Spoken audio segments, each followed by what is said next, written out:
So this is a continuous ongoing problem with this old coil, salt air from the ocean. I already hit this one here with the zinc compound, but they're constantly pitting out right between the galvanized steel and copper here, there, right at the joint, and leaking. So every time it's a couple $1,000s every time it leaks out. So we're trying to prevent it because these units are supposed to be replaced in a few years. They were supposed to be replaced 2 years ago, but things happened and they couldn't get replaced. So I'm trying to extend them for the customer so I don't have to repair them no more, because I don't want this kind of money from the customer. I feel sorry for customers when they have this problem. So this is 95% zinc, real zinc metal, 5% epoxy.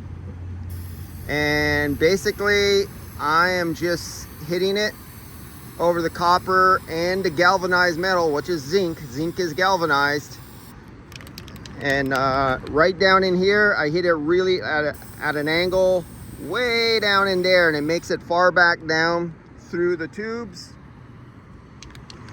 Hit this where it's been raining. This one's going to start too. This one will be right behind this one.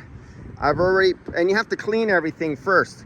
I use first a first degreaser. That was a mild evaporator cleaner. Then I used the stronger cleaner, and then I used the etching, all Viper products. And I just kept cleaning. I wanted to get all the, because we're right by a freeway, I wanted to get all the road salts and dirts and all the oil residues off of here. Let it dry, let it run overnight, dry out the tubes, and then come back and give it a hit. So this is up to you. Most guys want to make this kind of money and just allow it to keep leaking, and then get that really big payday when it leaks too much. They tell the customer they got to replace the whole thing.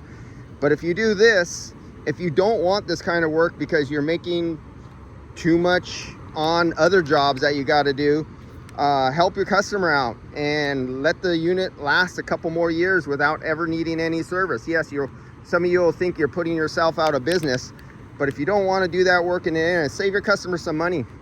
Charge them for this while you're there doing the maintenance. It's not much more, because once you cleaned it, dried it, and you're going to put it back together, you just come in here and hit it, and you don't have to worry about coming back and spending $2,000 to charge it back up after you braze a hole. For some guys, they love customers' equipment to break down. I'm not like that. I want their equipment to last for decades.